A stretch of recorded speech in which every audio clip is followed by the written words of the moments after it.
안녕하세요. 대바파파입니다. 오늘도 카카오페이 피코그램 간단하게 알려드리겠습니다. 카카오페이의 경우 청약일이 월요일과 화요일인데요. 증권사가 4개의 증권사가 있습니다.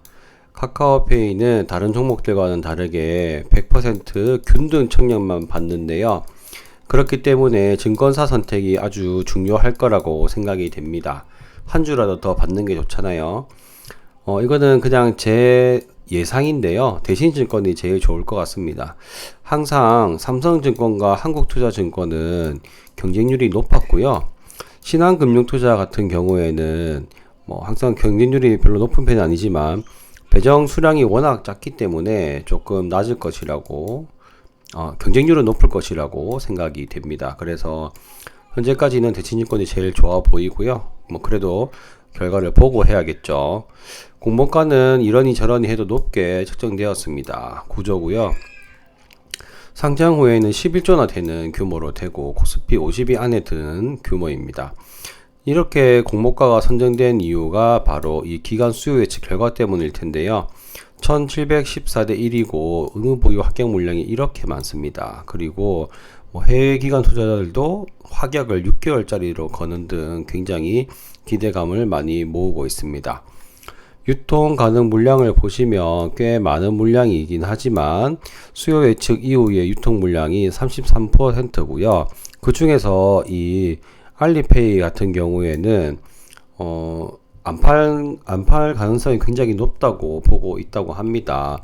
그래서 기존 주주 비율을 전부 다 소액 주주로 있다면은 이게 바로 유통될 가능성이 높지만 알리페이 같은 큰 기업은 전략적 투자자이기도 하고 그리고 아무래도 이렇게 많은 지분을 만약에 판다고 하더라도 시일이 좀 지난 다음에 블록들이나 그런 대규모로 파는 방식을 하지 상장 당일날 물량을 막 쏟아내거나 하지는 않을 것 같습니다. 그래서 유통 물량은 실질적으로 약 5% 정도로 굉장히 적다라고도 볼 수가 있겠습니다. 카카오페이 수요치 결과를 보시면요. 여기 해외 기관 투자자들도 굉장히 건수가 평상시에 보다 뭔가가 좀 많은 걸 보이시죠? 더군다나 여기에는 6개월짜리도 해외에서 걸어놨습니다. 그리고 국내 기관 투자자들도 보시면은 건수 중에 여기 6개월짜리 굉장히 많죠? 그만큼 성장성을 조금 기관들은 인정해주고 있는 편이다. 그렇게 보시면 되겠고, 가격도 보시면 9만원부터 9만원 초과 비율이 굉장히 높습니다. 그래서 기관들은 이 정도 밸류에이션 충분히 인정하고 있는 상황이다라는 것을 알 수가 있었고요. 그래서 어차피 기업 가치 숫자는 회사 마음대로다라고 얘기를 들었는데요. 최초에 카카오페이가 상장하려고 했다가 한번 철퇴를 맞았죠. 그때 페이팔이라는 굉장히 큰 기업을 넣어서 문제가 되었었는데, 대신에 기업들을 막 자기들 마음대로 또 넣어가지고 오히려 여기 나와 있는 EV 세일즈, 지금 이것도 참 웃기죠. 잘 못 보는 방식입니다. 평균이 오히려 더 올라갔습니다. 약간이지만 44 정도였는데 더 올라가게 됐고요. 결국에는 회사 마음대로 이거는 다 조정을 하고 있는 거고, 투자자 입장에서는 성장성에 동의하면 그냥 인정을 하고 가야 되는 그런 상황이 아닌가 생각됩니다.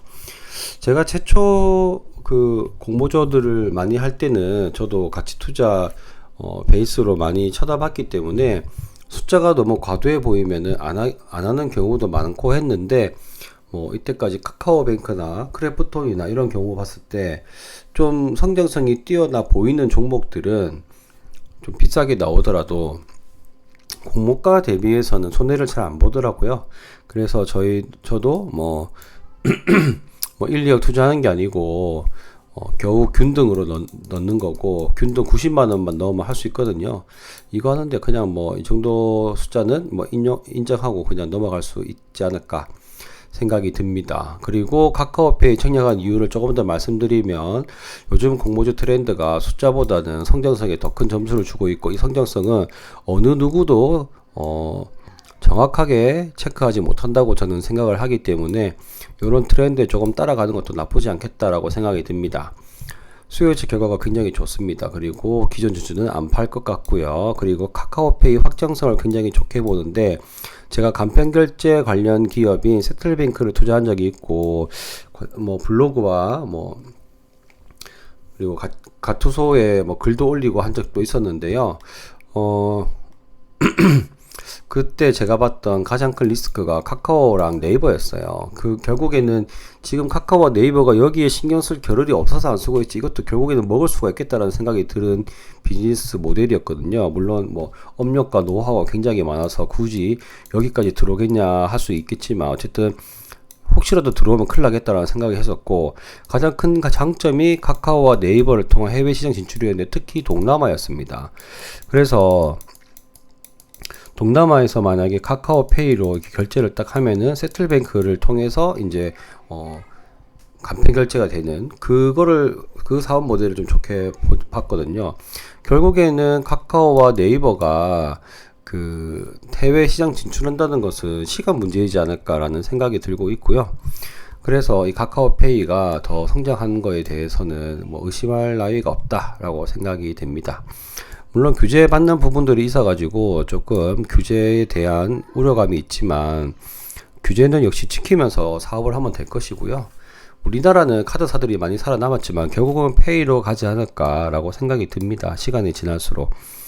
우리나라 같은 경우는 뭐 일단 벤이라고 하는 뭐 이런 특수한 카드 결제 라인이 있기 때문에 많이 살아남았는데, 해외에서는 뭐 지금 카드사들이 많이 축소되고 있는 상황이거든요. 중국은 오히려 페이가 훨씬 더 많이 되고 있고요. 자, 그래서 페이는 성장할 수밖에 없는 사업이지 않을까라는 생각이 들었습니다. 말이 좀 길어졌네요. 피코그램입니다. IBK 투자증권이고요. 수수료가 없습니다. 그리고 100억 원 정도 모으고 시총도 얼마 안 되는 굉장한 소형주입니다. 구준의 비출 10%가 있는 건 조금 안 좋은데요. 대표이사님이 12억 5천만 원 꿀꺽하십니다. 기간 수요 예측 결과도 꽤 잘 나왔는데요. 의무보유 확약 비율도 그렇게 높은 편은 아니지만 12%라고 소형주 중에서는 꽤 잘 나온 편이고요. 수요 예측 결과 이후 유통 물량을 보면 118억 정도로 굉장히 적은 것을 알 수 있습니다. 이런 것들이 바로 공모주 단타 치시는 분들이 가장 좋아하는 종목이 아닌가 생각이 되고요. 네, 제가 계속 목소리가 가라앉아서 죄송합니다. 피코그램은 정수기와 필터 이런 것들을 만드는 업체인데요. 자기 브랜드도 있고, 그리고 OEM, ODM 전부 다 하는 업체입니다. 그 중에서도 정수기 퓨리얼이라고 하는 자체 정수기 브랜드가 마진율이 제일 높다고 해요. 결국에는 이 정수기 필터 기업들은 굉장히 많잖아요. 많은데 이제 두 가지 포인트입니다. 동남아 시장, 그리고 자체 브랜드의 확장. 네. 요거를 가지고 이제 이 기업의 성장성을 판단해야 할 것 같습니다. 여기 보시면은 작년 코로나 때 이 퓨리얼 같은 경우도 좀 많이 됐는데요. 이게 어떤 거냐면 원래 정수기 같은 경우는 코디라고 하시는 분들이 와서 관리해 주시잖아요. 근데 이 퓨리얼은 자체적으로 이렇게 한번 살 때 일시불로 탁 사고 20몇만 원 뭐 이렇게 사고 고객 스스로가 간편하게 이제 필터를 갈 수 있는, 관리가 쉬운 그런 거였다고 해요. 그래가지고 코로나를 맞이해서 조금 더 이득을 본 그런 케이스라고 생각이 됩니다. 여기 보시면은 이 피처형 정수기는 많이 쓰시는 분들도 있을 텐데, 브리타가 굉장히 유명하죠. 이것도 있고, 그리고 이런 정수기와 필터, 특히 뭐 인천하고 경기도권에 녹물 사건도 많았잖아요. 그래서 그런 필터 관련된 것도 추후에 계속 좋을 것 같습니다. 여기 카본 블럭이 제일 이제 새롭게 이제 준비하는 신무기 그런 느낌입니다. 동남아 가전 관련주로 쿠쿠홈지수 제 지인 중에 한 분이 투자하고 계신데요. 어쨌든 이 동남아 쪽에 이 소득 수준이 올라가면서 점점 가전 수요가 올라간다고 해요. 쿠쿠홈지수도 굉장히 공격적으로 진출하고 있다고 하는데, 이제 여기 동남아 국가의 피코그램이 이제 자사 퓨리얼 브랜드 등으로 이렇게 판매를 하면서 이거를 좀 침투를 많이 하려고 한다라고 말을 하고 있습니다. 여기 신기술인데요. 이 열압축 카본 필터 블럭인데 이게 조금 더 뭐가 좋느냐, 중금속을 좀 더 제거를 잘 한다고 해요. 워낙 요즘에 마시는 거에 대한 그런 것들이 많기 때문에. 자, 그래서 피코그램 같은 경우는 사업 구조는 단순한데요. 펄을 이렇게 봤을 때 오히려 쿠쿠홈치스는 굉장히 쌉니다. 사실 이것과 비교할 만한 기업은 아닌 것 같지만, 그런데 이게 워낙 저평가해 가지고 오히려 넣으면 더 불리했을 텐데 이렇게 넣어 가지고 한도 크린텍과 이렇게 쿠쿠홈치스의 한 절반 정도로 이렇게 결국엔 돼 버렸네요. 그래서 뭐 딱히 뭐 비싸다 싸다라는 게 느껴지지 않는 평균 퍼이고, 여기서 한 8% 정도 할인을 적용했기 때문에 그리 싼 편은 아닌 것 같습니다. 그래서 매출액을 보셔도 어느 정도 적은 이득입니다. 이게 뭐 지금 100만원 단위이기 때문에 130억이고, 여기 이익도 보시면은 뭐 얼마 안 되거든요. 19억, 영업이익이 19억인데 어쨌든 적은 매출이지만 영업이익률이 올라오는 모습을 볼 수가 있습니다. 지금은 1분기인데 이렇게 작년에 비해서 굉장히 비율이 높죠. 그래서 이게 그 퓨리얼이라는 브랜드가 조금 더 많이 올라갔다고 해요. 저도 퓨리얼 약간 좀 관심이 생기긴 하네요. 저 정수기 하나 살까 생각하고 있거든요. 어쨌든 정수기와 필터라는 사업 모델에 경쟁사가 많고 또 혜자가 없어 보이는 브랜드이기 때문에 기업 자체가 그렇게 썩 매력적이다라고는 볼 수 없을 것 같습니다. 그런데 수치가 좋은데 그게 바로 뭐냐, 공모주 단타쟁이들이 좋아하는 유통 물량 100억 원대, 그리고 현재 장외 가격이 좀 있기 때문에 따상은 당연히 안 될 수도 있겠지만 피할 이유가 없어 보이는 종목이라고 생각됩니다.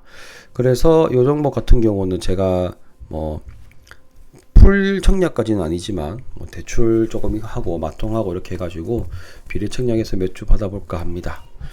오늘 좀 설명이 길었네요. 제 목소리도 참 빨리 안 돌아오는데 죄송하고요. 다음에는 조금 더 좋은 목소리로 여러분을 듣기 좋게 설명할 수 있도록 노력하겠습니다. 감사합니다. 대박파파였습니다.